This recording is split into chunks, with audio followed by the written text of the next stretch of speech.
As business owners, entrepreneurs, family men, it's difficult for us to find the time to put together projects like these. Even though it's something we really want to do, unfortunately, taking care of the things we have to take care of comes first. However, because of viewer support for people like you, we're able to continue doing this. Please consider joining our Patreon and supporting the Burn and Return podcast.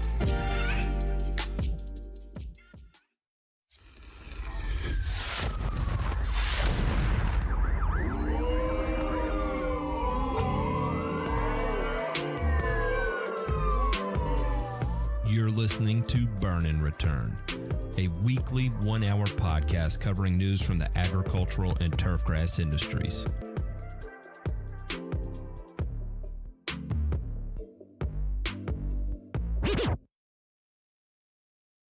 Knocked it out of the park on round one. J-Pink, whatever you did, whatever get fiddling you did on the get fiddle, you figured it out.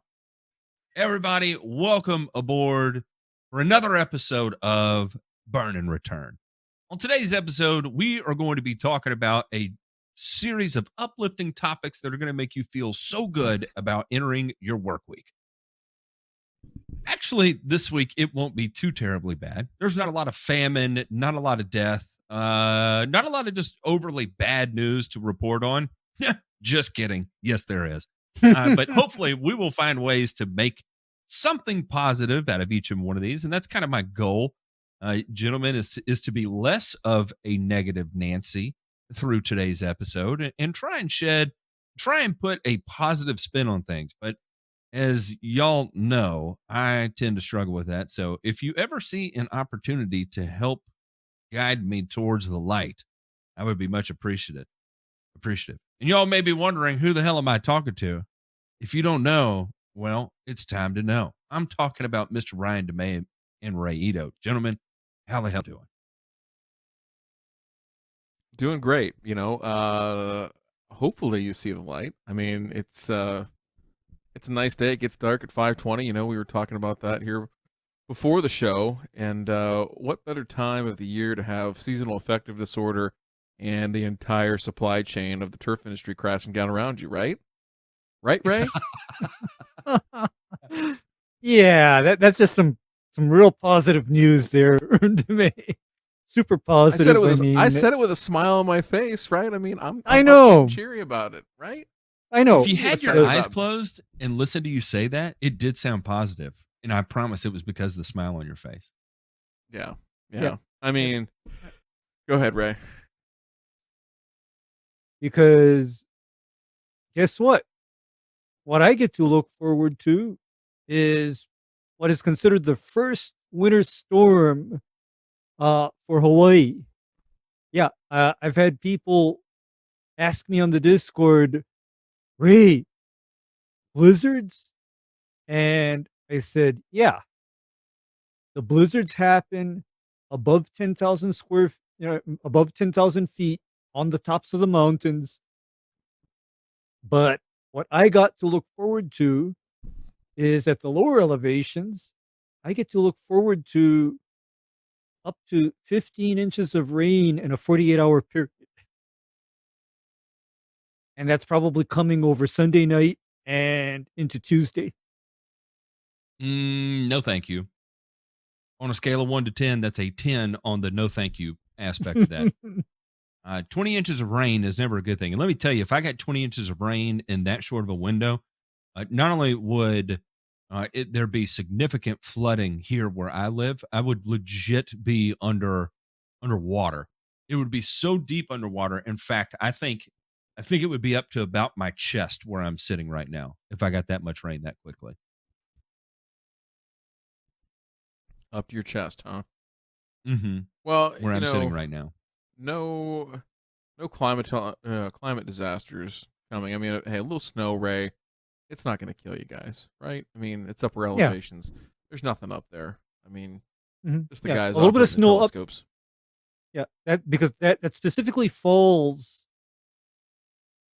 up at the where they're operating the telescopes, and under normal conditions, up there the wind is blowing about 50 miles per hour, and it's about 40 degrees outside there anyway. You ain't growing much grass up there, Ryan.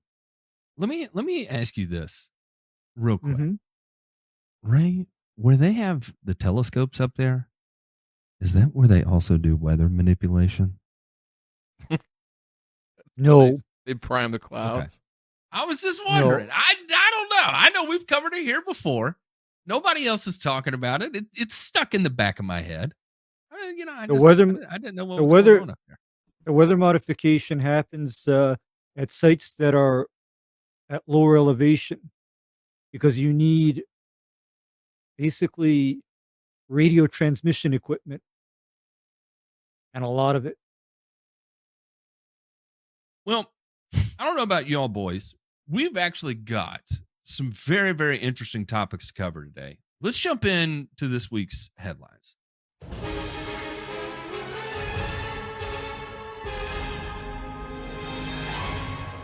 Nothing to fear here. This is just the news.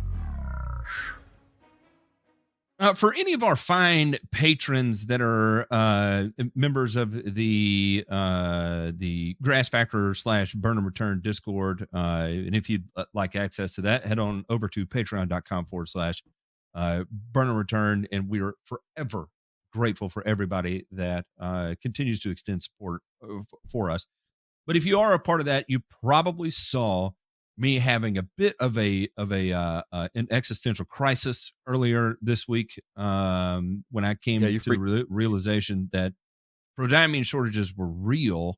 And I feel like I have read about this earlier in the year, but I was one of those things that you read about and you don't really, it's like, oh, well, in 3 months that'll rectify itself. And it turns out I'm still in the process of gathering data there, and that's why I don't feel like, going nuts on air and just being like, there's no more pre-emergency, we're gonna die. I'm not doing that because there's, we're just scratching the surface, asking some people some in the know. And we're going to gather some data sets and provide some legitimate alternatives that can go out there and be employed as a result of any kind of shortages that may be out there. DeMay, you got a look on your face. What's going on in your head there? Talk to me. Oh, it's gonna get worse before it gets better. I mean, it's gonna get way worse. I mean, we can collect all the data we want, but just a little foreshadowing here. Just this is the trailer. Get all your shit now and get it in the barn. That's my 2 cents. And to put a positive spin on that, because that's what I said I was going to do today, is what that means is that you still have time, at least for the next 7 to 14 days. You've got time for the next 7 to 14 days to go ahead and get that done. So nothing to worry about. But like I said, we're gathering data on that. And there's a reason why we're going to continue to gather data on that and watch this very closely. And I think it's something that can kind of parlay into this headline here. And what we're talking about is the China Price Index. Supply shortages loom as energy and environmental policies collide. China's double control policy on manufacturing plants for energy conservation continues to impact China's agrochemical supply to the global market. According to the Shanghai Containerized Freight Index, the SEFI, the freight cost index started to decrease in October with shipping volumes lower, possibly because of diminished production as a result of the double control policy. According to the customs data, the China entry and exit shipment dropped 11.95% year over year in September of 2021. The low rate of entry and exit shipment in the autumn of 2021 could signal a sudden decrease in China's supply due to suspension of production. Moreover, yellow phosphorus prices dropped almost in half between October 8th and November 2nd from a high of about 60 yuan per kilogram. The drop in yellow phosphorus pricing was a clear signal that China's production cannot be back to normal rapidly. It is unusual to have a price drop when China's yellow phosphorus capacity was cut around 48% in total. The key reason for such a scenario is because production suspension in different provinces due to double control. It seems clear double control policy has already been affecting the downstream production of key agrochemicals, and raw materials could continue to fall if lower production rates persist. According to many agrochemical manufacturers in China, the 50% capacity guarantee in Q4 2021 and Q1 2022 would be the best result for business maintenance. Like other fine chemical production, agrochemical manufacturing needs continuous production management. The suspension of production and shortage of electricity supply would bring higher risk on safety control and inventories in the coming 6 months. Moreover, there are other factors to block the production. The limited availability of key intermediates hampers capacity of operation. The impact is influencing the entire chemical industry, both upstream and downstream. Employees' workloads cannot be 100% due to the suspension of manufacturing. Operation costs would increase due to lower capacity. The state owned manufacturers and companies with advanced tech processes could maintain the hiring rate. Private companies with only long tail portfolios would be less competitive. Such impact would bring a new round of consolidation and phase out much of the overcapacity that China has been working to eliminate, which would be realized in 2022 and last into 2023. So this continues to go on into a significant amount of detail here, and there's a couple of different things that can be pulled away from it. Before I start talking about directly how that influences us here in the United States, first, what we see from a geopolitical standpoint is that um, there are a couple schools of thoughts on this, and I have heard this from different people. Right? You've got I'm going to try not to make this too much about partisan politics. There are some people of the mindset in the chemical industry in the United States that this is posturing by China to intentionally put pressure on the American agrochemical market. So it's purely done so because if you look at the herbicides and from an agrochemical perspective that are hardest hit, basically if it is an herbicide that ends in an E, and this is just a generalized statement, this isn't exactly 100% down the road, but if it ends in an E, we are struggling to have enough availability of it in the United States. So a lot of that is going to pertain like glyphosate, atrazine, simazine, prodiamine. Those are a few that have been at significant production cuts. Now, what's interesting about specifically this article here is that it also shows that it could be posturing based on a reacquisition or a re-centralization of business towards state-owned and government-owned manufacturing facilities, right? Because the privately owned manufacturing facilities that still operate in a weird gray area where China is oddly communist and capitalistic, but they're kind of at wars, right? And the way this goes on, and here we have a bit of a government launching an operation against private manufacturers in an effort, I would assume, to either raise prices and profits for government-owned facilities, or to just recenter that power into government manufacturers, whichever may be the case there. So, however you choose to look at this, there are major geopolitical impacts that are taking place, and that's why before we start talking about necessarily what that looks like over the next 3 months, 6 months, 9 months, 12 months in the United States, I think what what Ryan said is very real, that it is going to get significantly worse before it gets better. And what, at least from this point, I think we all feel comfortable talking about is it is now an appropriate time to have the conversation with your distributor over product availability from an herbicide perspective. And that could be pre-emergent herbicides, that could be post-emergent herbicides, to ensure that you have the amount of product locked down that you need to have locked down going into next year. I can tell you right now that if you run granular pre-emergence, the shortages are insane. It's a bit frightening. But before you go too far off the deep end worrying about purely granular herbicides, if you have the flexibility to be able to spray liquid pre-emergent herbicides, there is already an inventory stockpile within the United States that can be sold into, that provide a bit of buffer. And so that may be an alternative for you. So it may not align exactly with how your business prefers to operate, but you still do have options on the table that are going to allow you to not have to jump over to purely a post-emergent weed control program, which a lot of times we don't budget for, right? Because post-emergent only programs are significantly more expensive than pre-emergent programs. And if we're already facing 30, 60, 90% price increases on our fertility cost, it doesn't make sense to have to then eat the cost of a 60 to 90% cost increase on our herbicide usage because we're having to run a post-emergent program only. So begin having that conversation with your distributor about product availability going into this year and make the necessary adjustments in order to ensure that you do have material to operate. Ray, when you see and read things like this, and I know you're a bit more of a global pessimist, maybe, and I'm not too far behind you. I would say I'm more paranoid than you are, but you may be a bit more pessimistic than I am. Um, what do you think is taking place here when you read things like this? What is your perception on what's happening? And then two, what is our methodology? What can we do here in the United States to help buffer against the insanity of what's taking place on a global scale?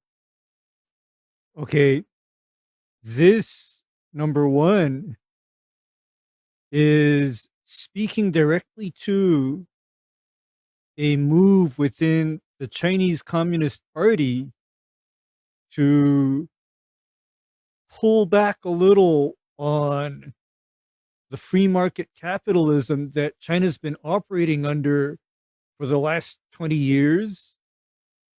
And two, this highlights something very that bothered me a lot, Matt. And you know what that is?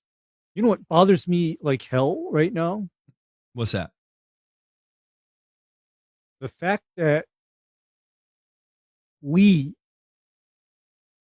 and I'm saying us in the United States, us in Europe, the growers in South America, and the growers in the rest of Asia, with the exception of India, we have all exported all of our production to the People's Republic of China. Yep. We've exported it, just about all of it, because I won't name names, but several years ago, to my horror, I started seeing active ingredient made in China printed on a product bottle, and that alarmed me. You know, that super alarmed and bugged me out. And as I said, I won't name names, but when I started seeing that, that alarmed me, because when you tell me, say, Syngenta, I automatically associate Switzerland as the country where something's supposed to be coming from.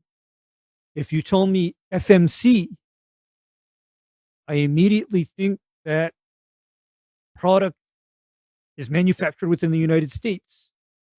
And back in the day, if you told me Monsanto, I would expect the product to be also made in the United States. And I'm talking about the raw materials used to assemble that final finished end user product. But instead, what has started happening is the active ingredients, the adjuvants, and the formulation aids, all of that manufacture has been exported to People's Republic of China. And the only thing that happens in the United States, maybe, is final formulation and bottling. That is scary to me. It is, and for those of you that don't know, Syngenta is now owned by Kim China as well. So, just to, this is big time companies here that control a lot of market share in specifically in turf and ornamental alone, that are doing some. I don't know. There's a lot of influence over what we can and can't buy based on availability, based on what they're able to produce over there. Ryan, I'll get your take on this too. Basically, what I said, from this article, what I read is what it seemed like to me was China is attempting to strong arm control over private companies or a consolidation of power to government owned businesses in lieu of allowing the privately operated companies to continue to prosper by operating at this reduced capacity and changing the rules of the game. Because, if you're the only one that knows rules of the game, you're the only one that has to worry about winning, right?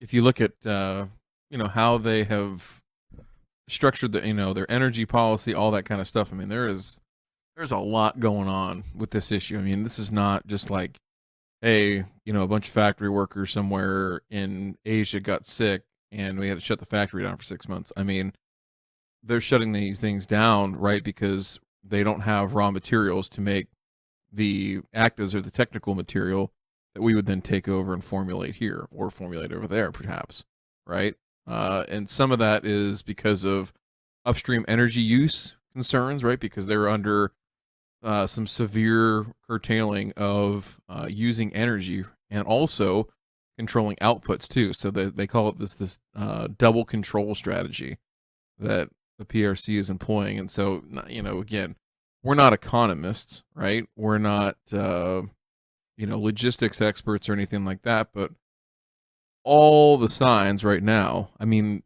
I'm trying to think of a positive one right now off the top of my head, and I don't have one, is that there are all the headwinds in the world, literally in the world, are going against us having what we want to have when we want to have it, and the exact product that we want to have. So again, not ready to sound the alarm yet and start banging from the rooftops and saying, go out and run and buy all the whatever you can buy. But like you said in your post, if you're in our community, and if you're not, please check it out. www.patreon.com/burn and return.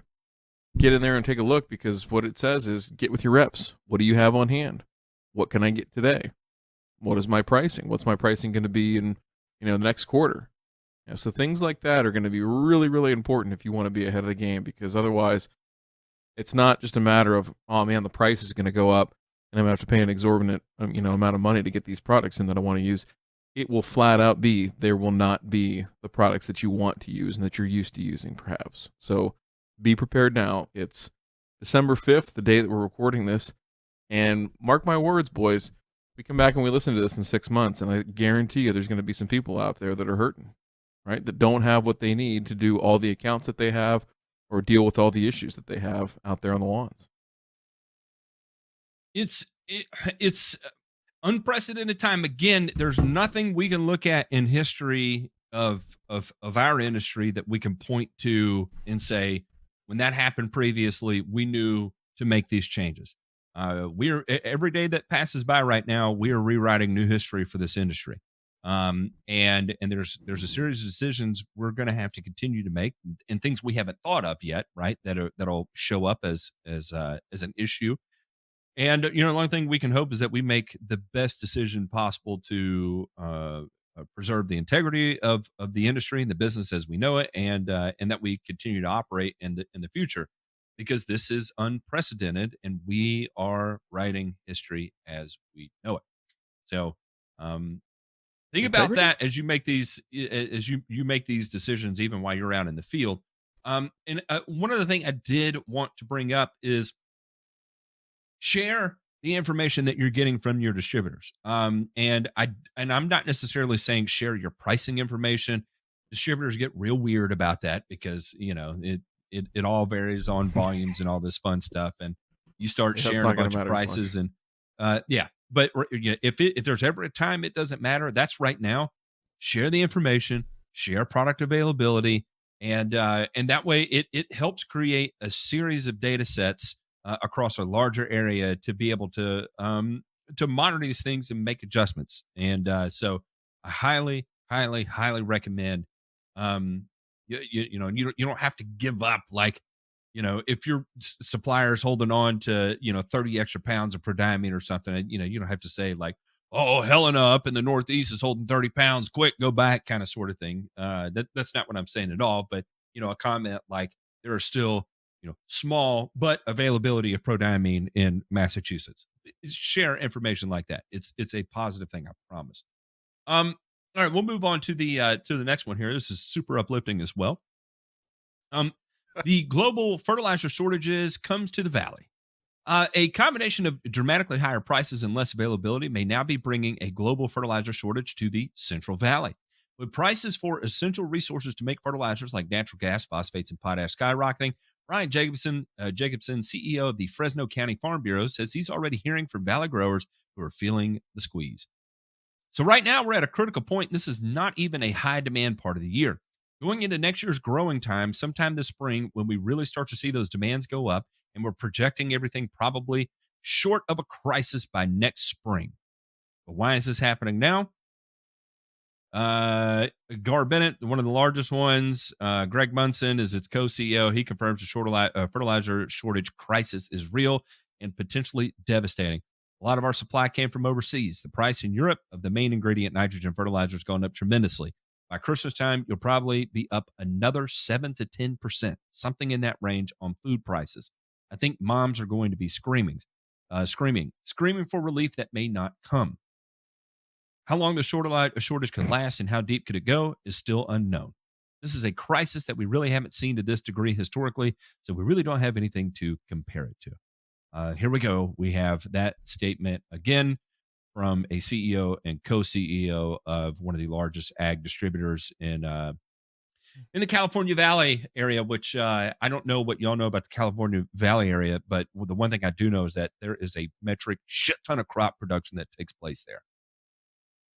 Yeah, I mean, you drive up I-5 through the Central Valley, and there is tomatoes and all sorts of shit just spilled out on the side of the road from the trucks that are so full of them. It's like, hey, that's just, wastage, whatever, who cares? Get the stuff to market because there's so much of it. We're going to do just fine. But yeah, again,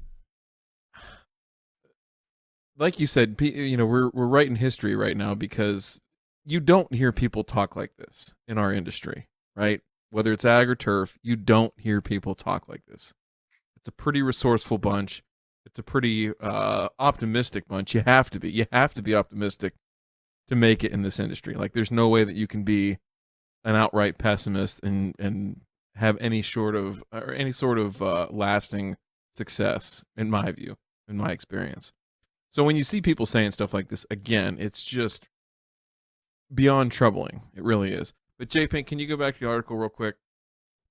There was one thing in there that I thought was interesting, well written. Right. Go down a little bit there. I was at the end of it. Gosh darn it. Oh, where you go. I think moms are going to be screaming, he said. Screaming for relief that may not come. Yep. We know, moms. We know. Okay. I've already had a taste of this because my first price increase, not related to agriculture, of course, first hit me during COVID. And to give you the idea, DeMay, Mm-hmm. I was comparing ice cream prices with the guys on the Discord. Mm-hmm. And that 48-ounce carton of ice cream in, say, Texas or Michigan or Minneapolis, guess what it is in Honolulu, Hawaii? I'm going to say $10. Correct. Gosh. $10 for, and by the way, I'd 48 be a lot ounce skinnier. is the new size of an ice cream carton, because back in the old days, a carton of ice Half cream gallon. was always 64 ounces, always. But in the last few years, you charge the 64-ounce price for a 48-ounce carton. And here's one more horrifying thought for me, especially me. I mean, this gets me. current price on something like a staple for me, which would be a chuck roast. Mm-hmm. A chuck roast is running over $10 a pound. Jeez. And You know, for the record, DeMay, Mm-hmm. 1 pound is what I call dinner after the show for me. Okay, a 1 You pound know, chuck roast The I old call dinner. 96er. Ryan, you talk about the optimism of the industry, and at some point, I feel like I don't know how I feel, to be honest. And I'll give you an example. I'm scrolling through Mm-hmm. Turf Twitter like right now as we're Mm-hmm. doing this.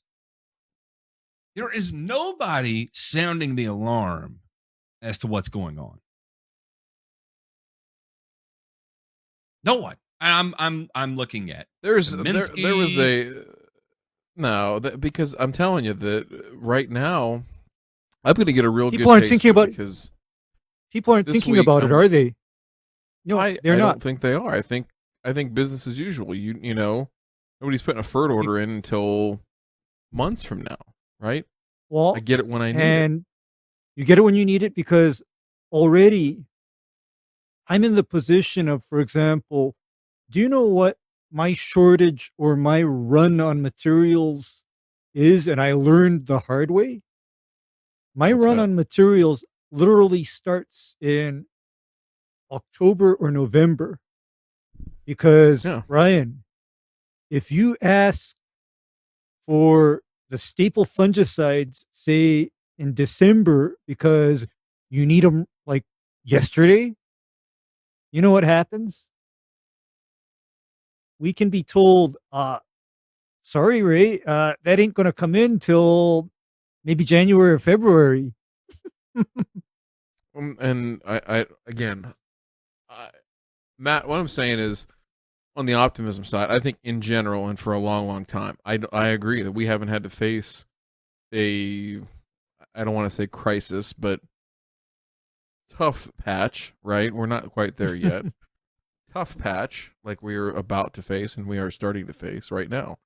And I think that's where it's going to really test people on all facets. On the business side, right? Being able to communicate to your customers and say, listen, like, that, you know, the whole $50 application is gone. That doesn't exist anymore. Like that's, you know, you just paid for my product. Thank you very much. Now you need to pay me for my labor, right? So that whole paradigm shift, who gets in front of that?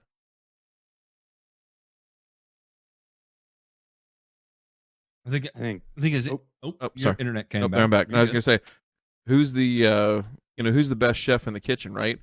If I go out there and I say, hey, you know, Ray, I know you wanted Umax and potassium nitrate and this and that, but here's what you got. You got ammonium sulfate, you got some MAP, and a little bit of SOP.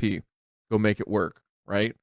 And that's what it's going to take. It's going to take somebody who can take all those things that are left over or things that we can actually get our hands on and make an agronomic program out of it.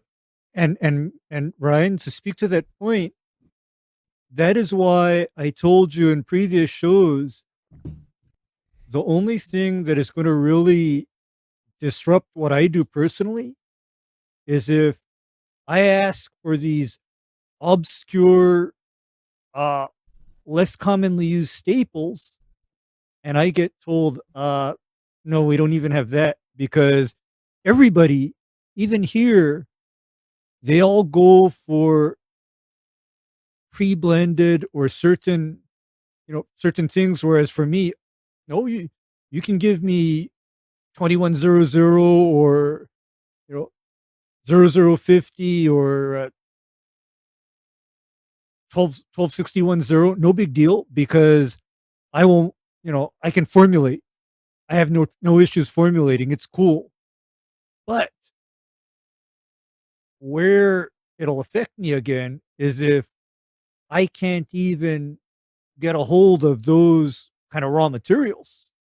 And likewise, when you say like pre-emergent, I'm good with pre-emergent because for the longest time, I've brought in sprayable pre-emergent. I'm not dependent on having it pre-formulated on granules. So, Well, but this is where it's going to get weird though. Is like right now I got a price list from a company outside the United States for their soluble phosphorus products. No longer Mhm. not available. And right now they're saying probably not going to be available through the first quarter of 2022. They're not going to include a price on it. And it was one of those you have to get on a list to see if it will even be available. And but go ahead and write it off. That is, I mean, that's a serious thing. And this is not a small company. This is a major, major, major global producer. So I mean, it is going to be weird. Now, are we going to be buffered with like potassium nitrate? That's one of those what I would consider a relatively obscure source that is going to provide some an overabundance of K for most uses in turf. But if that's what we got available, here's the thing though: if somebody's going out with potassium nitrate for the first time, what's the probability that the first, you pick 100 guys, they go out with KNO3, how many of those guys end up smoking, the 10 yards they apply it on, right? Well, if you got 100 guys and it goes out across 1,000 yards, I'm gonna bet serious money that 50 of those lawns are going to be absolutely fried after the first application. And that's the whole and point, right? It's the Mhm. the whole chef's idea, the chef concept that a Yep. good chef, you can give many ingredients, right, Ray? Might not be Mhm. that roast that you want, right? But he might cook you a good omelet, right? Mm-hmm. Mhm. Maybe a little ceviche too with a tiny little bit of steak, Oh, Yeah. golly, whole- you're Yeah, speaking of my heart because there. Ryan, I looked the in the your only eyes. reason why I saw Oh, you. the only Right. reason why I brought up chuck roast is because everybody else talks about wagyu this, tenderloin that, uh, and sirloin. But guess what? I am in a food desert, and I have been for a long time, and that kind of stuff is just not commonly available here. So I think I've gotten adept at making do with what I can get my hands on, and you know, making it work. I mean, and I think as far as the fertilizer and pre-emergent space, do you know what my answer is to the current problem? Provided I have sufficient supply of raw material, that What's that? label rate of prodiamine stuck in with a liquid fertilizer application applying tenth of a pound each of nitrogen, phosphorus, and potassium. That's that's my answer. We'll You we'll know? we'll move on to this last one here. One thing I was going to say too is no, I'm not going to talk about that actually. We'll check out this last headline here.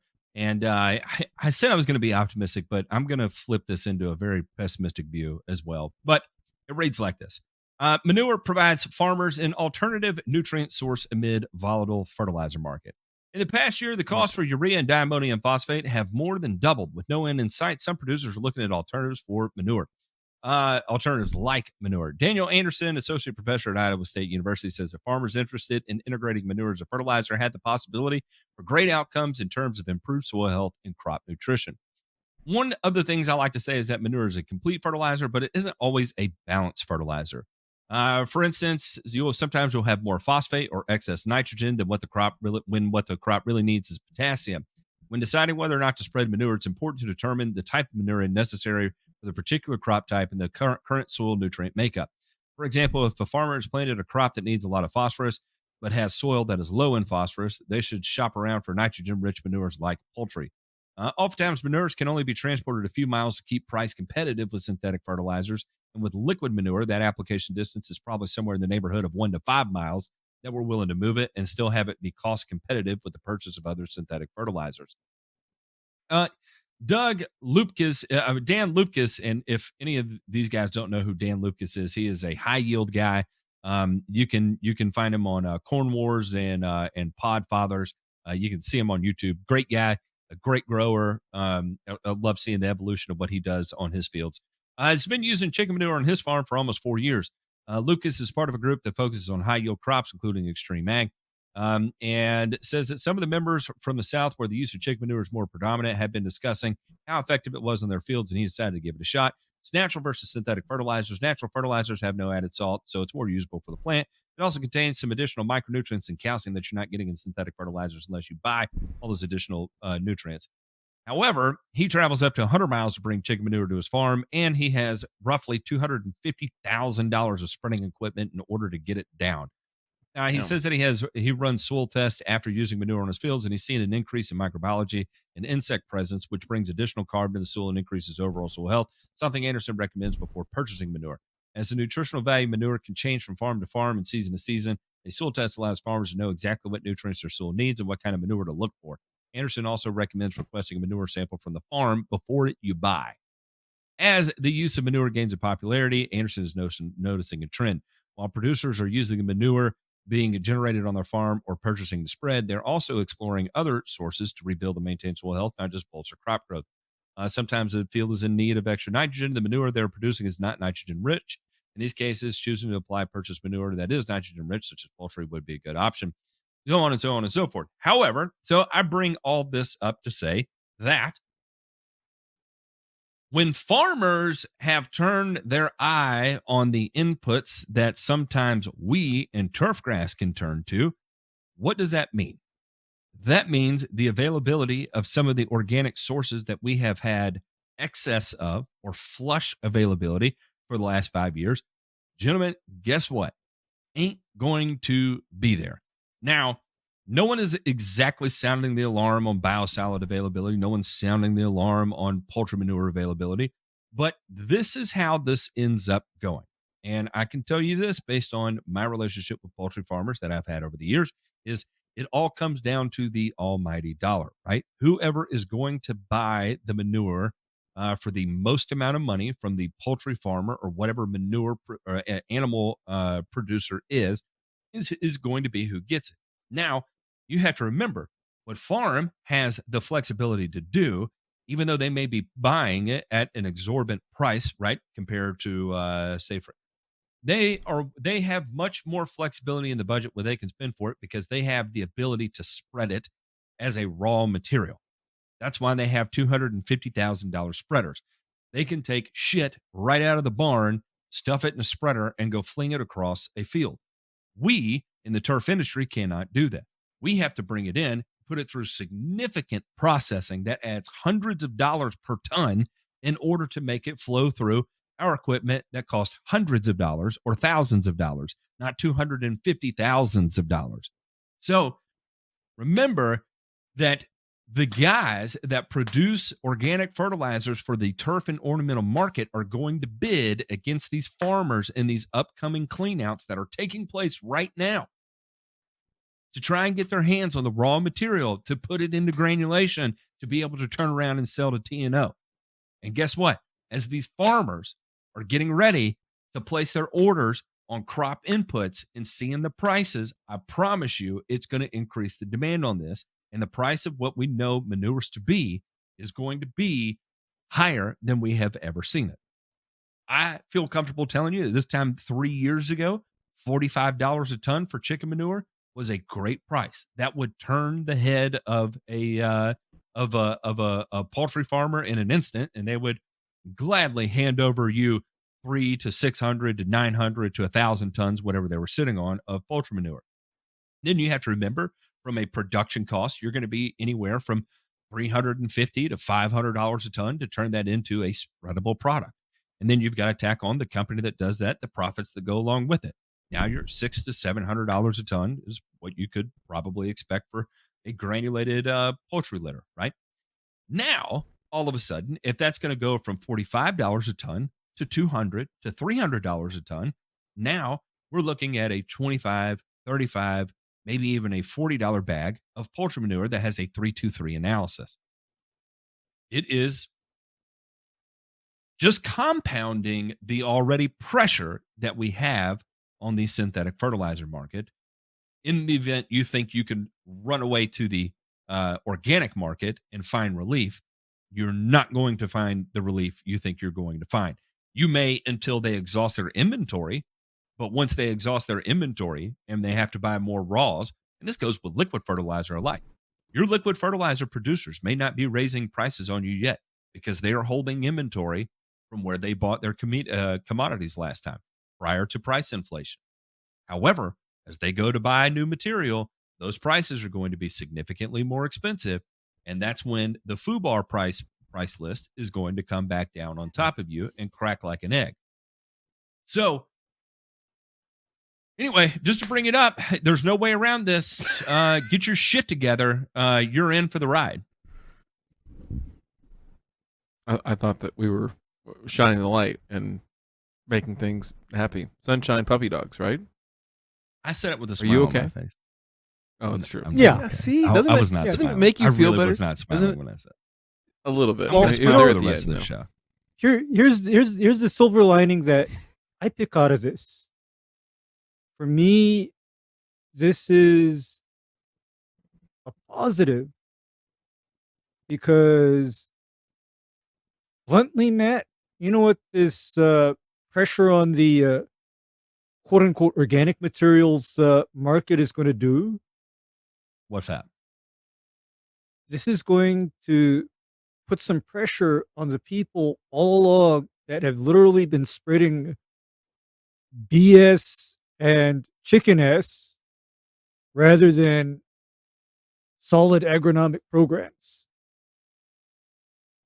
That's what I think this is going to do. That's my silver lining in this, because you see, then here's the thing: when the prices for these so-called organic materials then go as high as they do, then there's going to be a lot of stratification. There's going to be a certain amount of stratification going on. Oh, there's no question about it, and I think that's probably the biggest takeaway is that they're now on the front end of not being so commodity driven that, like what Matt's saying, it's going to be trickle down. They're at the very top of the hill with the big, huge, shit-filled ball starting to roll down the hill. Right? Yeah, the manure, and all of us are standing manure at the pile is bottom. collapsing. Yeah, the manure pile is Yes, collapsing. The manure pile is collapsing. And what's that? Rat holing. Rat. It's a real phrase we use in manufacturing. Rat holing. I'm sure. I was thinking of it made me think of Ray's favorite South Park episode with Lemmy Lynx and Mr. Slave. But anyway, I don't know what you're talking about. I'll send you a video later. All right. Okay. Just make sure I it's will watch it. an incognito tab for sure. So the organic thing, I agree with what you're saying, Ray, that those guys and gals have had an angle, right, that they've gone at for a number of years, and their whole business model could be in jeopardy. I mean, legitimately, because of these pressures, right? Because again, I don't see the demand side cooling any for at least another year, right? We haven't like, what we just read about in the Central Valley, we haven't even gone through the biggest glut of the season, and to Matt's point, these people will be going out and buying whatever they can get because money's on the line, right? And in our case, money's not as on the line as it is for them. They've probably got more working capital to go out there and just swallow it all up whole. So it'll be interesting to see their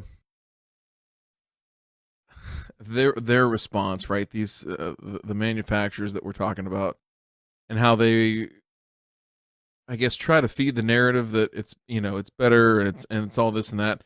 And it's interesting. I want to throw this out there real quick. This is, I guess, it's sort of an article we can dive into. J Pink, I'm going to throw this in here. This is a bonus article, boys. It's a bonus. That's what you get Okay. here on Burn and Return. We provide bonuses. When we've got bad news, we provide bonuses. We pile on. Yeah, we follow up. Yeah, we follow up that bad content and give you badder content. That's what. Yeah. And if you stick around long enough and you get all the way up to that top tier of Patreon, you get the baddest of the bad. Like, we'll give you all the bad news. We might even be able to foreshadow some of the terrible things that are going to happen in our lives and tell you about them before they happen. It's quite possible. J Pink, go ahead and throw this up. So this is a study that was done by Travis Shaddix and Brian Unruh, both when they were, I think this started when they were at Florida. I think Travis finished this before he was up at Kentucky. But the whole gist of this is they were looking at measuring turf response to different end sources and then the cost to achieve that, right? So they're doing the old cost per pound of N, right? And they're looking at response and saying, what is it that we need to look at in terms of a metric? Is this a suitable metric, right, to look at just cost per pound of N? Long story short, if you slide down here and look at the data table, actually, Ray, cost per pound of N is just a fine metric for most folks to go off of. Now, there's certain different things and tweaks that you can make for specific situations, like trying to use ammonium sulfate on an alkaline soil to try and get some acidification and things like that. But overall, right, the grand scheme of things, cost per pound of N rules the day. So what do you think has the highest cost per pound of N? Probably, well, you know what, Matt? Organic sources. Well, even better. I'll tell you an even better, even more specific and explicit one would probably be the chicken poo product. And especially when it's applied right next to a body of water that empties into a Great Lake, right? Because most of that shit's going right down into that lake. Most Hey, shit's 30 going pounds downhill. per thousand, whether it needs it or not. Just make sure the ground is frozen first. You're going to send me down a tirade right now, and no, I'm not going to do it. I'm not going to. Listen. So the last thing I'll say on this manure thing, real quick, is that this is a hot button issue in certain parts of the country, particularly here in Ohio, because a lot of these guys are trying to get rid of this stuff, right? They're looking for places to get rid of it, and we had such a major problem with them spreading this, Matt. This is why I queued this up into or on frozen fields, ground, fields in the winter that were at a high propensity for runoff, and then all the ditches, the drainage ditches flow down into a river. That river empties into Toledo, one of the largest cities in the state here. And, oh gosh, what was this, 7, 8, 9 years ago, something like that? They had such a big algae bloom, right, from all the phosphorus that ended up down in there, right? They couldn't pump water out of the lake to supply their drinking water for the city. They had to shut water off. There was literally they were having distribution sites for bottled water, bringing bottled water in from the federal government and FEMA and all this other stuff for better part of a week. So to have your head buried in the sand that this doesn't cause issues and things like that, and I'm not trying to conflate the fact that we don't have enough fertilizer to the fact that you have pollution from these things. It's more the fact that when used properly, they can be fine. But I think this is just opening up the panic button to, hey, let's just throw that out there and it'll be fine, right? Damn the consequences. Who cares, right? And wrong time, wrong placement. Yeah. It all goes wrong. I mean, and you know what? My takeaway from that nice graph is my favorite nitrogen sources, Ryan DeMay, turn out to have the lowest cost per acre. My favorite sources. I agree with that. And Ray, and go ahead. And the thing about, and you know what else makes those my favorite sources? Under most conditions, they are so predictable. They're so damn predictable. I mean, you spray down 1/10 of a pound of N as ammonium sulfate, you know quite well what you're going to get. You combine that with Uflex and apply a total of 2/10 of a pound of N. You know damned well what you're going to get. You better feed your mower some vitamins, as an aside. The place, gentlemen, to kind of round this out, that I'm most concerned with this, right, is in the San Fernando Valley. And I'll tell you why. Because even there, they're having to make tough choices. It's going to come to the point where it's 2 girls, 1 nutrient source. That's where we're headed. Okay?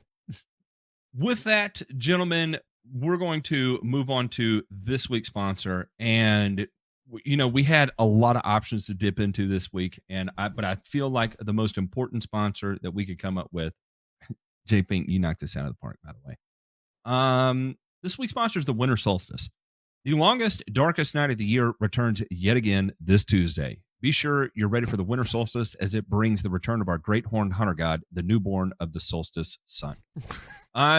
The most depressing day of the year is almost upon us, and let's shout out for them for supporting the Burn and Return podcast, the source of positivity, uplifting content, all that fun stuff.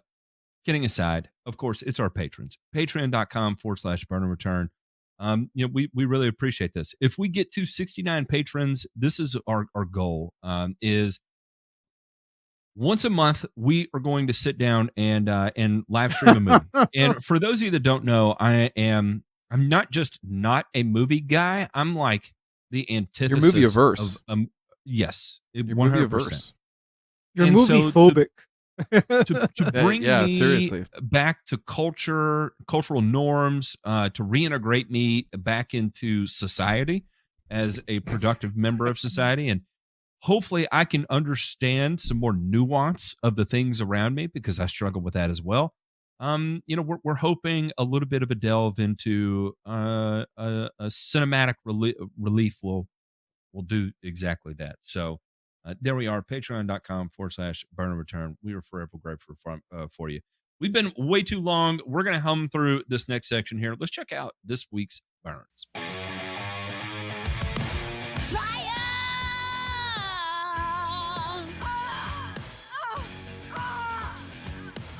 So as we talked about last week, Sheila is really, she's hurting after she people used to drill Sheila often. However, with the administration change and a focus on environmental policies, the amount of drilling taking place on Sheila right now has declined significantly, and so that leads us into this next article. So, as we uncovered last week as well, Australia is on pace for a famine at some point next year. They are under a famine watch. However, the good news is that right now they're set to record a record harvest on grain crop. Thanks to favorable weather conditions in the spring, Australian winter crop production and marketing year 2021-2022 is forecast to reach a record of 58.4 million tons, according to a report released by the Department of Agriculture, Water, and the Environment. Record wheat production of 34.4 million tons, slightly higher than last year's record and double the size of the drought-stricken 2018, 2019, and 2020 wheat crops is also projected. The national record is driven by expected all-time high production in Western Australia and the second highest on record in New South Wales. Production in other states is also well above average. The report also noted that barley production is forecast 13.3 million tons, the second largest crop ever, and a record canola crop of 5.7 million tons is also expected. But there's also some bad news. A series of heavy rainfall events during November has delayed the harvest of winter crops across New South Wales and Queensland, likely leading to a fall in grain quality in unharvested crops. Flooding in the northern and central parts of New South Wales has also resulted in production losses for some producers, but this is not expected to significantly affect state totals. ABARES reported that the mice plague that impacted Australian grain production a year ago has been successfully thwarted, with increasing baiting on farms during winter and spring reducing populations in affected regions. There have been no reports of significant damage. The ABARES report said that area planted summer crops in 21-22 is forecast to increase 36% to reach 1.4 million hectares due to favorable soil moisture levels in late spring and high water storage levels. The one thing they're not taking into consideration here as we move from 22 into 23 is going to be the great fertilizer shortage of the post COVID pandemic. So, good news for them right now. But get as much as you can and store it as long as you can, and keep those damn mice bait stations ready because in the event the fertilizer shortage continues to last, you need to hold on to every last damn grain you got, Australia, according to your other news sources. Not a good situation, but hey, you find out what the food market and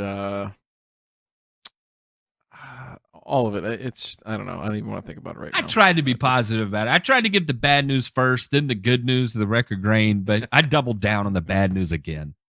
Yeah, you put the shit and then the shit and then you put the meat in the middle. It's supposed to be a shit sandwich, right? Like you really messed that up. Damn it. Yeah, you did it again. You somehow got that flip, but on the other hand, I'm okay with that because only way for people to be prepared to deal with reality is to know about it. People just have to know. And all I can say is hunker down. And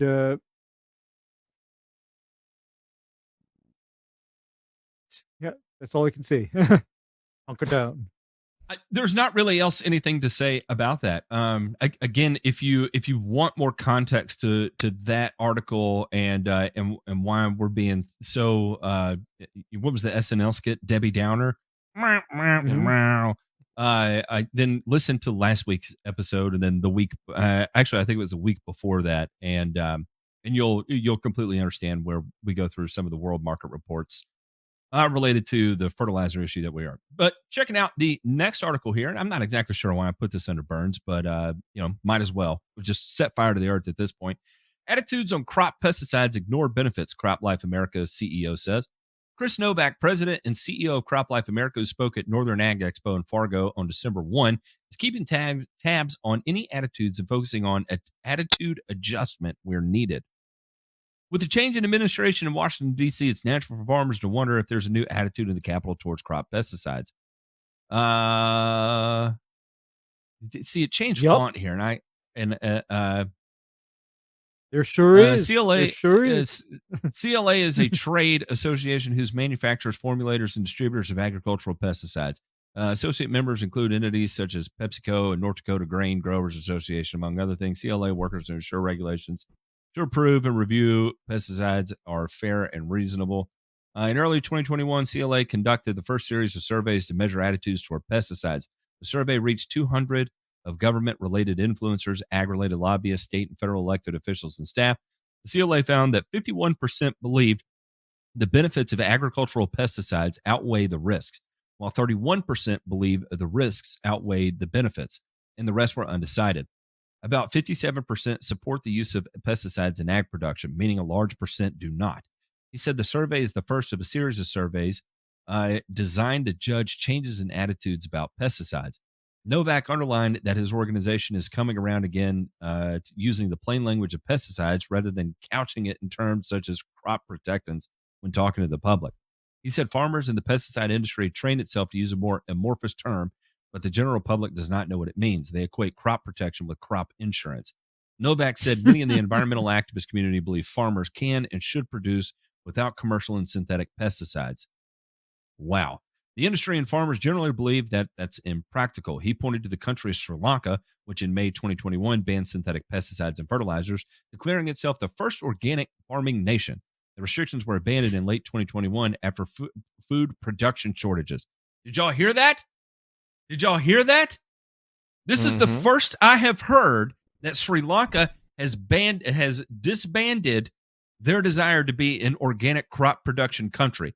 I did read earlier today about production shortages. Major production shortages. And let me tell you what compounded that issue was delivery of fertilizer that was tainted with bacteria from China. And then you know what Sri Lanka went and did behind that? They went and signed another deal for China to build a port in Sri Lanka. And the whole reason they had to take that ship of contaminated material in the first place was because they took additional infrastructure loans from China. You talk about digging yourself in a hole that you can't get yourself out of. Boy, wowzers. Wowzers. All right. I'm not going to continue to read through this. I think the statistics we needed to see were right there. It starts to get a little partisan after that. And so I'll leave it there. So, in effect, 51% of the country believes, or at least of the influencers, the ag influencers, is 200 people that are related in the government space, not people. But I would argue that probably if you surveyed the bulk of the population in the United States, 51% would say the benefits of agricultural pesticides outweigh the risks. Here, they say 31% believe the risks outweigh the benefits, meaning only 31% say it's it's a good thing, right? Listen, I would say it's a bad thing, right? Believe the risks outweigh the benefits, right? There should be no pesticides used in ag. Again, we don't have a lot of data within the industry to be able to point to show what happens. But I think at least in the most recent short-term perception, what we do have access to is what happens when we let the small amount of people, not the majority, a very small amount of people make a determination of something so extreme as to becoming an organic only crop producer, and that is Sri Lanka. And it took, let's see, it was enacted in May, and by November it was gone. So that's June, July, August, September, October, November. Within 6 months, they realized they had foobarred. Foobarred. Their food production. Yeah. Yeah. And Matt, have you personally seen what a lot of, for example, organic fruits and vegetables look like? The ones that are truly produced organically. Have you seen that? No. Okay, let me tell you what it looks like. Can you imagine having something like a tomato or fruits kind of spotty? Maybe you set it down and the caterpillar pops up out of that fruit or tomato and waves hi to you. Or you take a leafy vegetable and you go wash it out in the sink before you're going to eat it, and all of this stuff comes floating out of the water. That is what you can expect when you have totally organic fruits and vegetables. I mean, And would you be okay with that? No. Actually, my question would be, we're guys, we can deal, but then, how many Ryan, would soccer you? moms are going to lose their mind when a tomato Mhm. caterpillar climbs on them as they're in their suburban headed home from Kitchen, Walmart? yeah, or else it And then they have a it head-on actually collision on Interstate 40. It would not be good, because there's a 4-inch giant green caterpillar attempting to chew on her ear as if it's a tomato. Is that a Yep. kink? I don't know. Could be. No, it's not a kink. Well, then, or through ask more directly. How much I don't screaming know. would you guys be hearing if that same caterpillar waved hi from an apple? I'm talking about, what would Asami do to you, Matt? What would Asami do to you? I would Just not asking. be on burn and return anymore. I'll tell you that. Okay, yeah. Is it- And what would your wife do? Because I already know about Matt's wife, and I assume that like Asami's a more extreme case. I mean, I'm assuming that Miss DeMay is a little more moderate. Yeah, she'd note right the fuck out of that for sure. Yeah. We're talking about quality here, gentlemen, and I do believe that you can grow quality vegetables and fruits, but that is real organically. But you're talking like the top 1, 3, 5%, right? The rest of it's just Because probably not, just not that good. Now, here's the more pressing issue, right? And this is the Sri Lanka issue, right? Is quantity. quantity. The critical Yep. mass that we need to achieve to feed a country of going on 400 million people simply isn't there. It's just not there Yep. right now. So until this is, and this is the part that the deeper I think about this, pains me is probably the right word, because it does. It's just like it's how do you calculate risk, right, at an individual level, at a regional level, a national level, a global level. And this is part of it, right? It is, imagine that, Norman Borlaug, who, if you don't know who Norman Borlaug is, go look him up. Okay. Mm-hmm. Literally the guy that maybe saved the planet, right? There would not be 6 going on 7 billion people here on this planet without him. Okay. Won a Nobel Prize because of it. And a lot of that centers around stuff that, from now we've pushed ourselves forward into genetically modified crops and things of that nature. But what he started now would probably, if he were to introduce those types of concepts now, would be looked upon like, dude, what are you doing? You can't do that. And so, Yep. again, it's just not having a clear train of thought where input doesn't necessarily always result in output. Meaning, just because we put pesticides on crops does not necessarily mean that, people are going to get cancer outright, full stop. Does it put them at more risk? Sure. Here's Does the it? thing. But if they don't eat, They don't eat. And okay, here's my other question now. The way I look at this risk benefit assessment is supposedly without eating or consuming a wide variety of foods, including these crops, which happen to be somewhat pesticide and fertilizer dependent, people are literally at increased risk of the chronic diseases caused by malnutrition. And ironically, a lot of these diseases would be the very diseases and conditions that the activists accuse the pesticides of being correlated with. So I'm trying to think now, what is more likely to hurt me? Vitamin and mineral deficiencies, or so many parts per billion of, say, chlorpyrifos? Which is worse?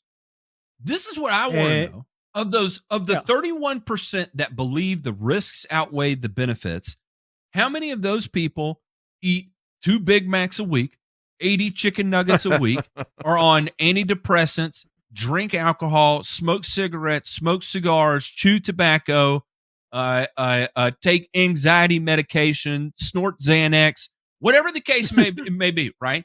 That are all compounding issues, right? And in lieu of taking a personal inventory at that point, it's easier to say, no, it's the pesticides that are the major issue here.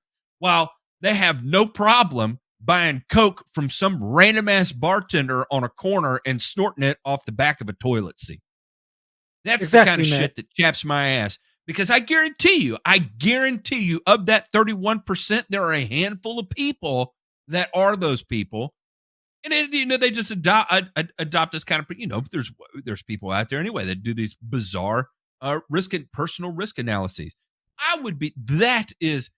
Are there any economists out there that could get that answer for me? What percentage of the people that believe pesticide use in agriculture risks outweigh the benefits, and then find out how many fucking barbiturates, SSRIs, SSNRIs, benzodiazepines, opiates. Get me that data and let's represent this article. Okay, I because say that with a smile on my face because Okay, I'm Matt. positive.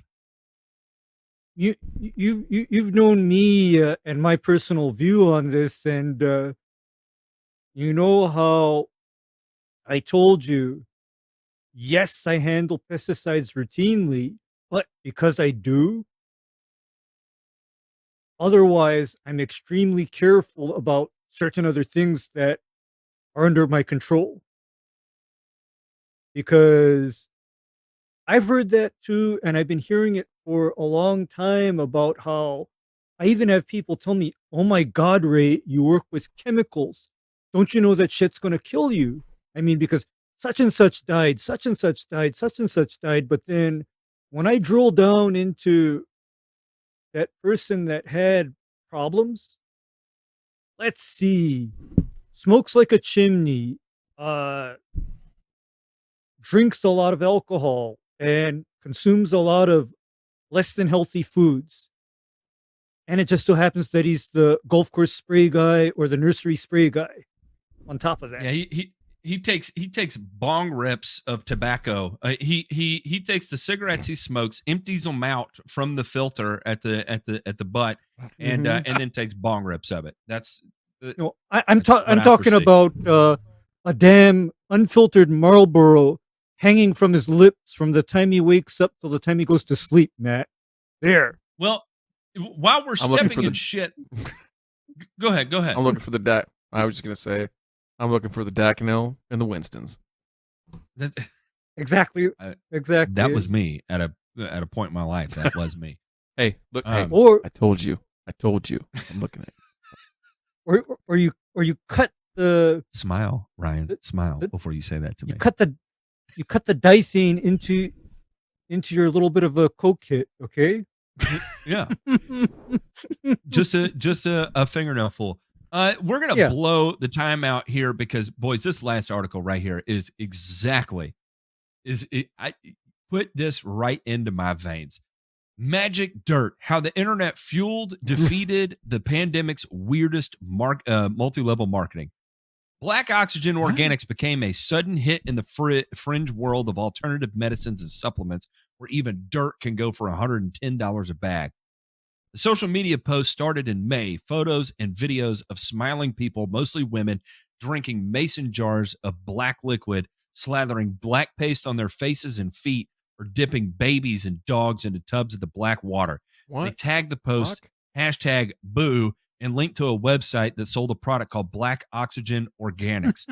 What this product is for $110 is humic and fulvic acids. Here we go.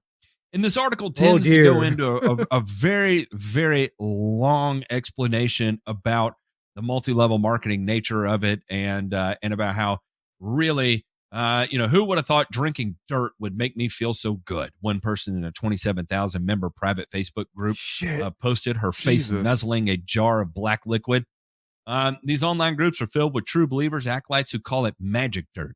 They post that they are drinking, cooking, soaking, snorting, and slathering boo on their bodies and giving it to their families, children, and pets.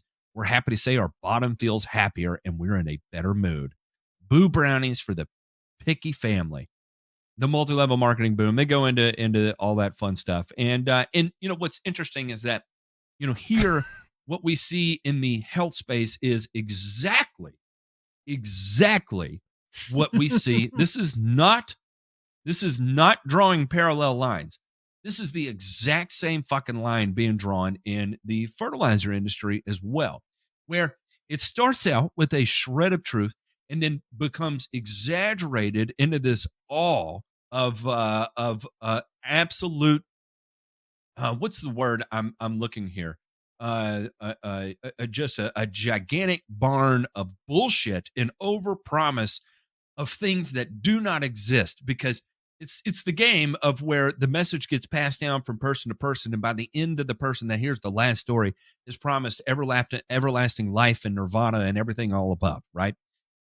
We see it even in the health food side with the exact same active ingredients that's been crammed down our throat on the fertilizer side in the exact same comeuppance for the exact same price. $110 a bag, $110 a gallon. You take a little fulvic acid, you take a sip, and then you add a sip to your sprayer. You spray your plants with it, you spray your dogs with it, you gargle with it, you grow your vegetables with it. It's one and the same. It fixes everything. It fixes your booty and it fixes your face, your teeth, your lungs, your hair, your liver. It's a chelator. It gets toxins out of you, and you can make $1 million if you sell it too. Therefore, if you use my link down in the description below, you help support the channel. That's going to make me $1 million too for selling you the same product that the other person sells you for, even though I sold you on the same concept that the other person sold you for. But you know what? We're going to make it out of this together because what I've got is fucking groundbreaking. And this product is also an antidote to the toxins injected by being vaccinated for COVID. There. That's right. If we run out of if we cannot escalate this to higher levels, how do we make it that much more appealing? Well, guess what? It kills COVID and it kills the toxins from the vaccines.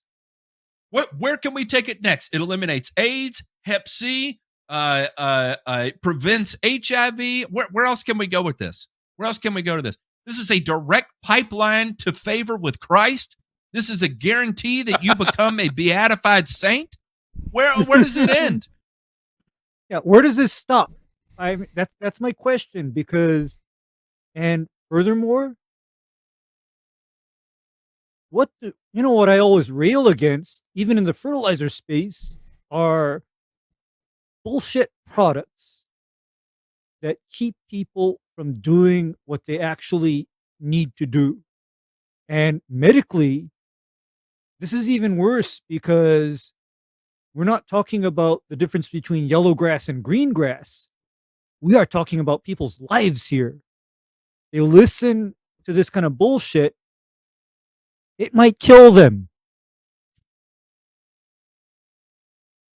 Well, you know what? I can think of 450,000 people in the YouTube space that would, if you took this concept and sold it to them, that the exact tincture that they're using for their lawn will improve their life, I guarantee you could get 27,000 of them to bite that bullet and execute the Black Oxygen Organics Part 2. You could make it happen instantaneously. Ryan, you are staring at me. And I just see a mixture of emotions. You are smiling. You are smiling. But I see so many different interpretations of that look you're giving me. I don't know which one to land on. Or is he looking at me like that? Because I dropped the bombshell. Reading this article, number one, it gives me such a lack of confidence in people's ability to have a rational thought. Number one, right? That you somehow, like, you've usurped all of medical science and everything like that, and this is it, boys. We found it. We're gonna rub mud on our skin. All of agronomy. We're gonna rub mud on our mud. Mm-hmm. We're gonna rub mud on our mud. And Ryan, what's that?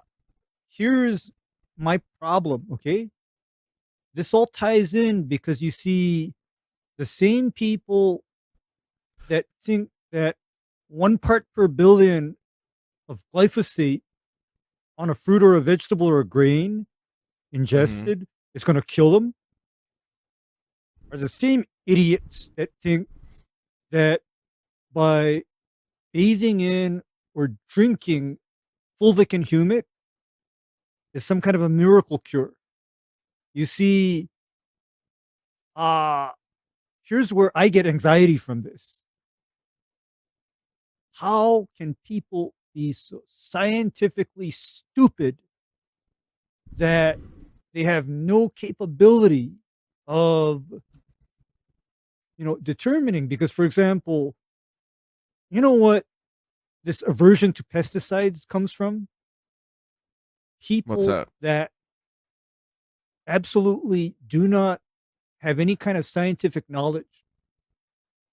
They're scientifically ignorant. And likewise, the scientifically ignorant are also the same people that then go around and tell everybody else this $110 bag of mud or organic matter is likewise going to, for example, save them from COVID. Okay, the same people that have no ability to critically think about scientific concepts fall for this kind of bullshit. Yeah, is this the inability to is this scientifically illiterate, or is this critical thinking skills? Both, Matt. Both. I could, Both. I mean, when the two kind of dovetail together, you have foobar.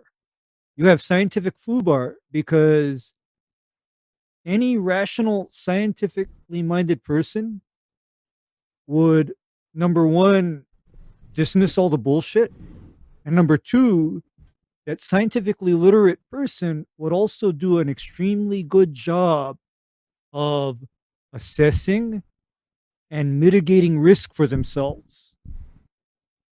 Okay, because See, I think you know it's even. me, Go ahead. I'm all about mitigation of risk, because Matt, I don't want to die.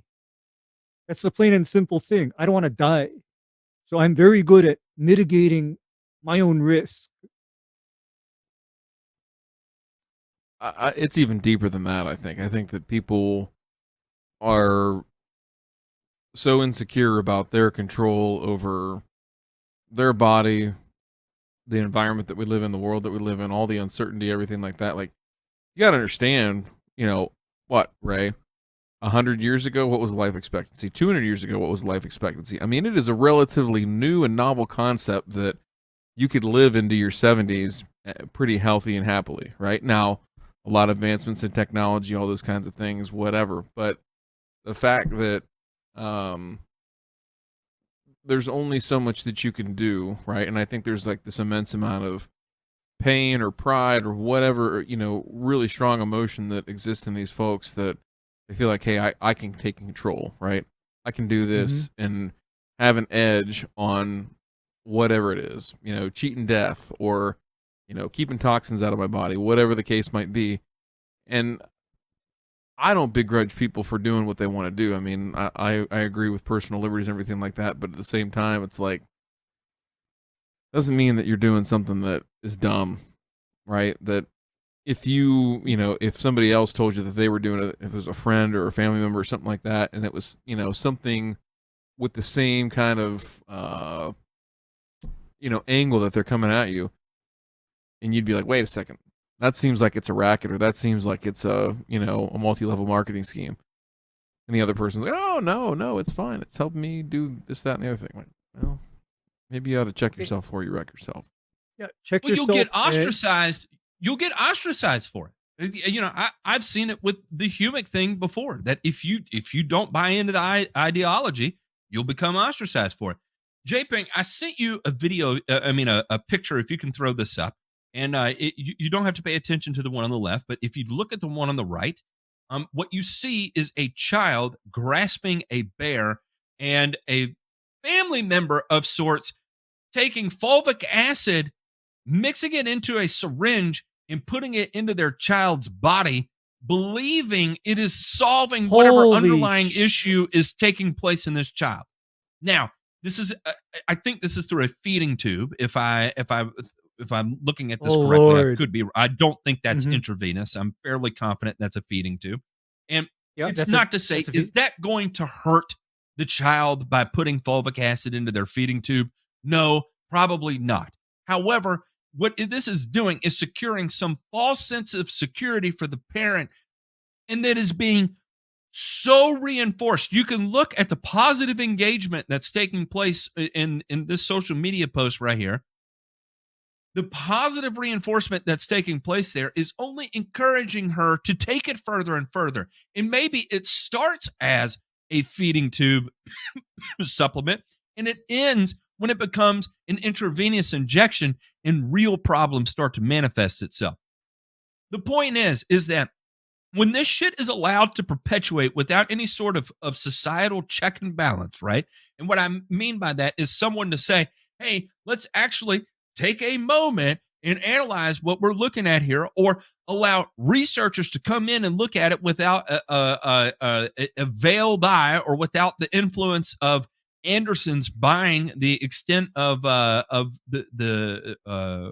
study that takes place. So, for instance, we'll look at Iowa State, right? So I talk a bunch of shit on humic acid, and I pulled the majority of that data from a trial that was paid for by Anderson's, that luckily they published the totality of the data, even though when you read their abstract, it took one hell of a positive spin on it. However, if you actually analyze the data, you saw that there was a lot more cracks in the foundation that took place.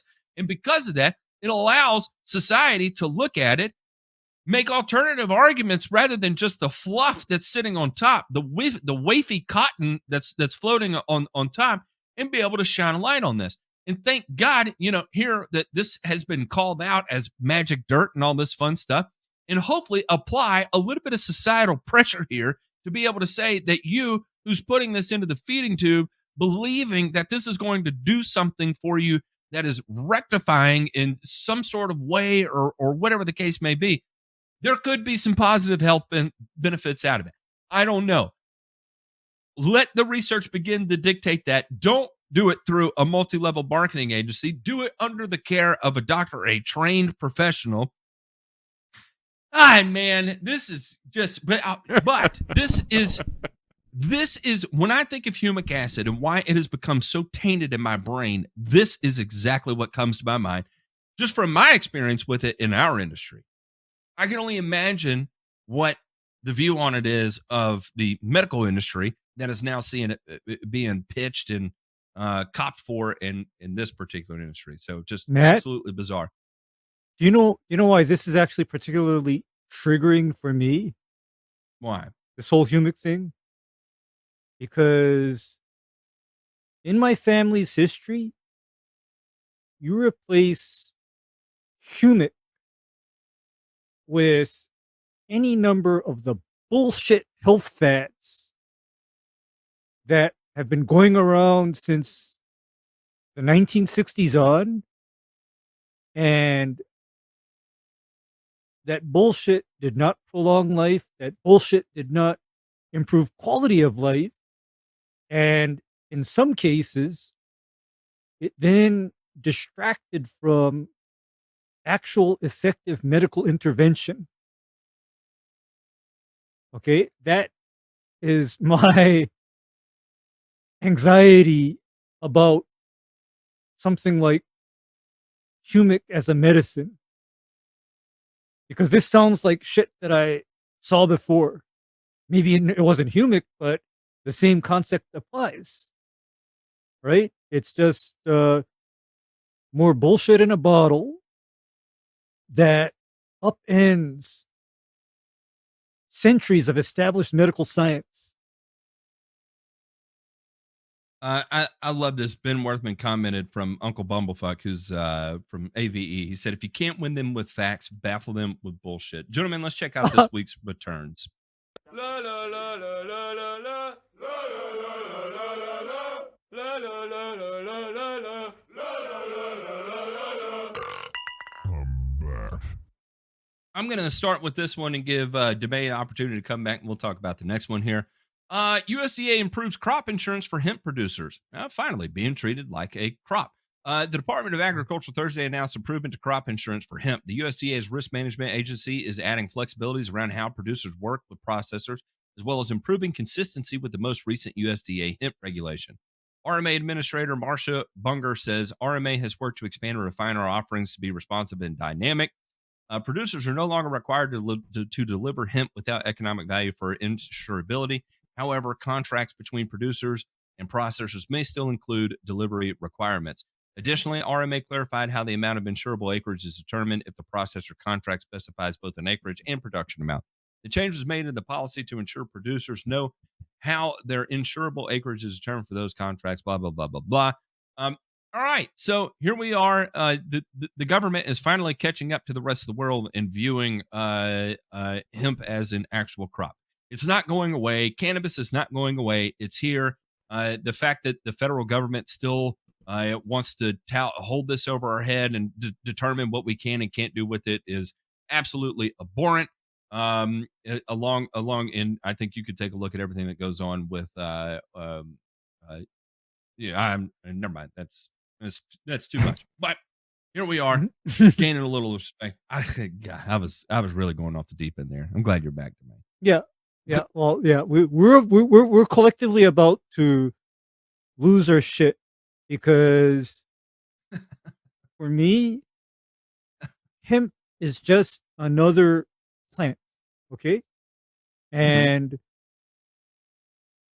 you know how we always talk about sustainability? The way I view hemp is I consider that an alternate fiber source, for example, because Ryan, every time I get dressed in the morning, it is with a certain amount of guilt. And do you know why I feel guilty? Why? Because everything I wear, or almost everything I wear, is 100% cotton. And I'm honest with myself that cotton can be one of the most environmentally impactful crops that we have in production. You know, I tell myself the truth about that. And for example, Aldo and I were talking about the Salton Sea that is literally a half an hour away from where he lives. And do you know why the Salton Sea is not a resort area? People don't go boating or swimming or fishing in that body of water. It is No, they don't. because decades of agricultural production, including cotton, have turned that into something that you can't use for that. And likewise, there's a similar body of water in the former Soviet Union called the Aral Sea. Same thing happened to it. So you give me a crop that can be produced with lower inputs and do a lot of the same things that cotton can, I'm all in favor of it. And that would be the crop where I ain't gonna get hung up just because it tests 0.01% more THC than supposedly what industrial hemp is supposed to contain. You know what? I don't care, because with a natural crop, there are variations. And oh, by the way, even if that were diverted towards, other use, industrial hemp is not something that's sought after by the potheads anyway. They don't consider it desirable. So, I'd say we should really be looking at liberalizing the industrial hemp production industry and kind of taking off the handcuffs. Well, and a lot of that too has to deal with the downstream economy of just growers, right? So this is good to hear, on the insurance side, but there is a huge lack, right, of processing facilities and places that can actually do something with this here domestically. And so hopefully the laws and regulations change such that people that have money probably lined up ready to go as soon as that switch gets flipped, that they're able to do what they need to do, because certainly there's an economy for it, and you can't just hold back something like what, to Matt, your point, that It's already here. It's not like it's coming. It's already here. Yeah. Yeah, and So you know what? this is another example of government overstepping their bounds and just over some bullshit. I mean, just But by the way, Matt and Ryan, prior to the Harrison Narcotic Act, hemp was grown industrial in large amounts for making things like rope. Mm. Okay, back in Sandals. the old days, yeah, sandals. I mean, but then Jesus. after the Harrison, yeah, after the Harrison Narcotic Act, then it was no, and then of course by the 1970s, mention of cannabis sativa or cannabis indica uh, would probably put you in prison for life. So it's ridiculous. It is. But we do have something positive to end this on. And thanks to DeMay here. Artificial turf recycling facility planned for Luzerne County. The $12 million project will bring dozens of new jobs to the area. This is out of Hanover Township, Pennsylvania. A company that recycles artificial turf fields is expected to bring dozens of new jobs to Luzerne County. Rematch plans to build a state-of-the-art recycling facility. The company's based in Denmark. This will be its first recycling facility in North America. The project is expected to cost over $12 million. According to the governor's office, it should result in 40 new full-time jobs in Luzerne County.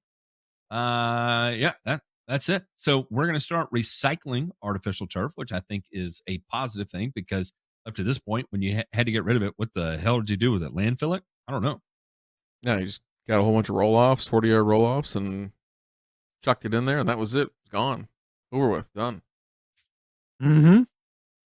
I'm serious. Again, I'm not joking. yeah, and I believe you. And of course, my question with any kind of material is, what is its final fate?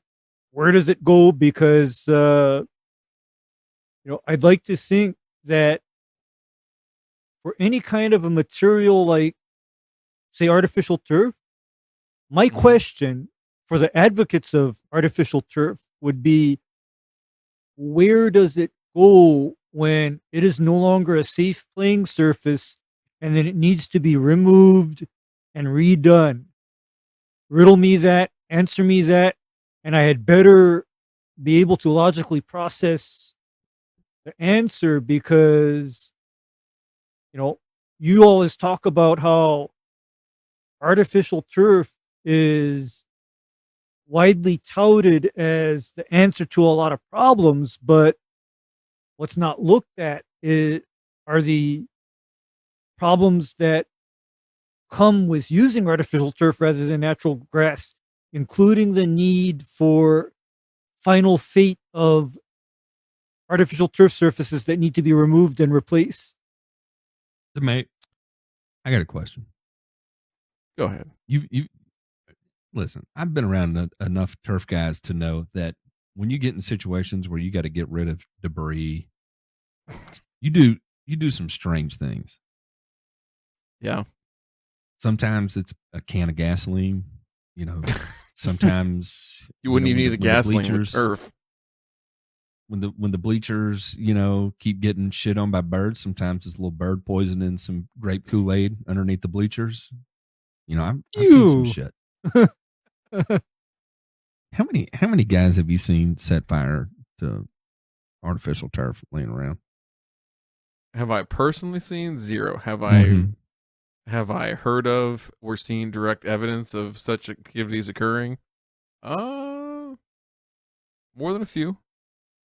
Yeah. You said it doesn't need gasoline, so that tells me everything I need to know as far as what you understand about it.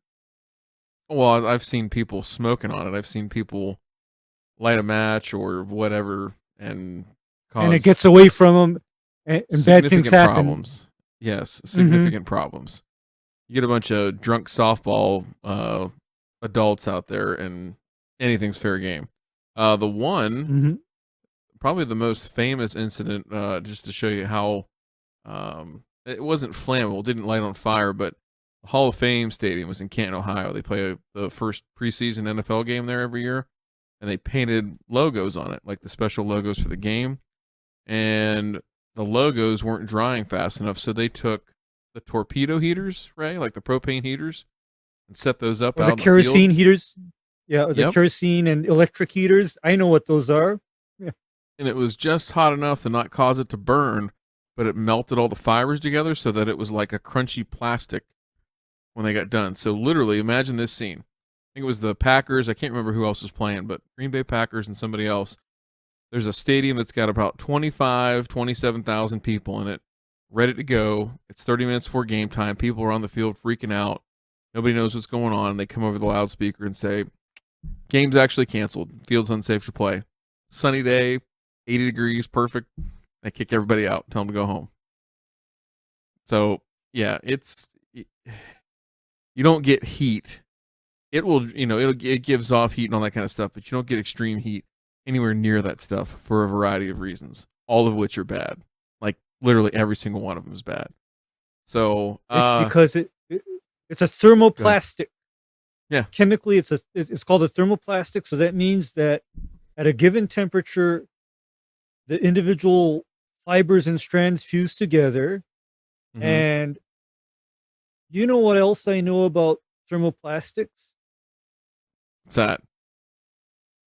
I consider thermoplastics to be fantastic fuels Here we go. because We're gonna blow something up, boys. Here we go. Because, okay, for example, when somebody says polyethylene, for example, what do you think? Made I from don't some think type of anything normal. petroleum base, right? Like, Okay.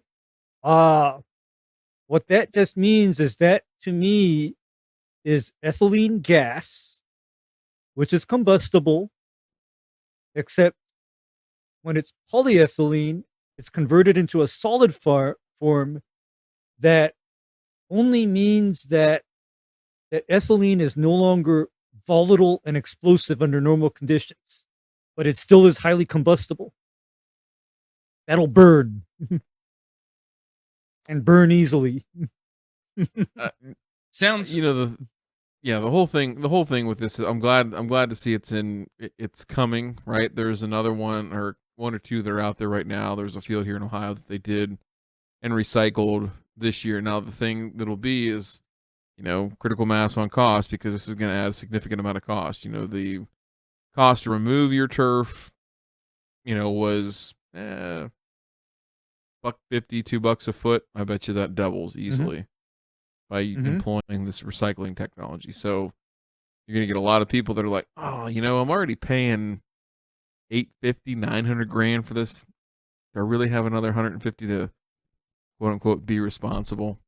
And I'm not advocating that they're right or wrong. It's a terrible thing to just go put in a landfill, but that's what's going to happen. You're going to have people who are like, no, I'm not doing that. I don't care. Yeah. Well, That's it. and here's my question.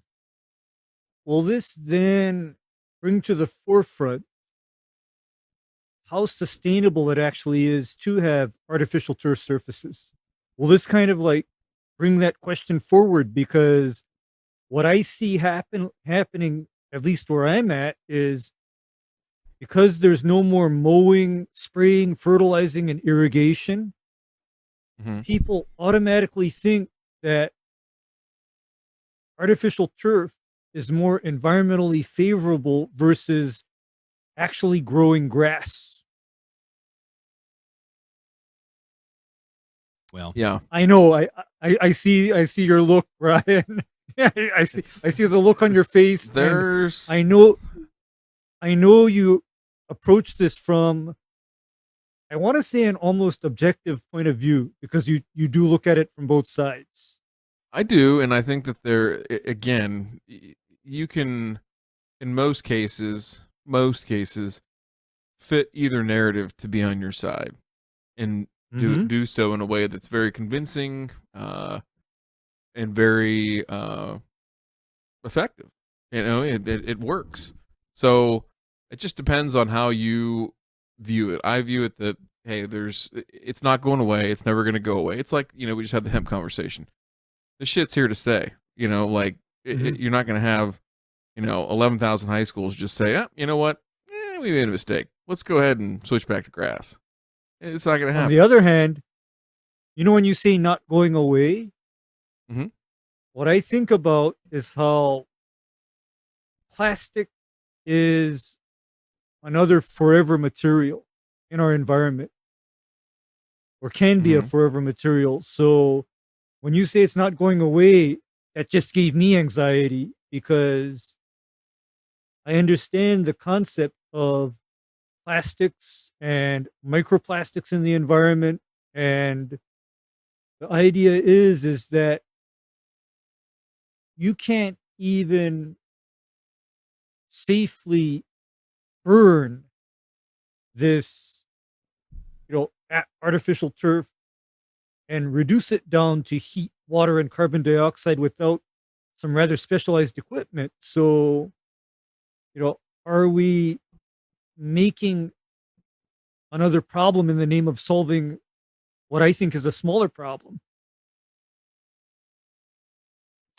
And that'll be the real thing, is somebody to really look at and understand what all those impacts are, because nobody really has. I mean, it's been very skewed on both sides. I think more so on the artificial turf side, skewed to improve the how it's viewed, how it's marketed, how it's sold, and then it's just nice because it magically goes away and there's a new field that appears. You don't see Yeah. the guy out there with the permagreen spraying and spreading fertilizer on it. You don't get those heebie-jeebies, and that's what You don't get the creates those. heebie-jeebies, but right. But then you know what gives me the heebie-jeebies, Ryan? What's that? When I see the dump truck loads of that now dead carpet on their way to the landfill. That gives me the damn heebie-jeebies, because I'm on an island, for example, and you know what? You know what my biggest problem is on this island? Tell me. If there's any kind of trash or debris, Mhm. there ain't nowhere for that shit to go. Okay? There's nowhere for it to go. Matt, I think there's an Well- opportunity in East Tennessee to really take all these, there's one football field should be able to produce 600 front lawns for some mobile homes and some double wides. So we should get into that. Circular economy. Let's do it. Maybe we'll have someone requesting that in this week's mailbag. You've got mail. This is from Dro, and unfortunately, that was not the subject of Joe's email. Joe said, "Is there a grass type that shouldn't be cut with a reel mower? Let's say even if I were reel cutting anywhere up to 2 inches, is there one that just does better with rotary?" Real cutting. I'll let y'all. I'll let y'all answer this. I want to know. I want to see what the quality of cut at 2 inches is from whatever reel mower is using. That's all I want to see. You need like a Okay. 3-blade reel. On Because narrow wheels, no roller. Because currently a lot of our reel mowers are literally designed to work in that space under 2 inches. I'd probably say I'd be really reluctant to put a reel mower on turf type tall fescue. That's the only one. Could you agree with that? I mean, because Yep. I'm thinking of how turf type tall fescue grows and its overall growth habit, in that I don't think that would be good. Conversely, you know what I would put a reel mower on? St. Augustine. Yeah. I would absolutely reel Shout cut out St. to Augustine. 813 King, the Rio Moa and St. Augustine master. His shit is fire. He's real mowing a that. watcher. Oh yeah. Yes. And it is banging.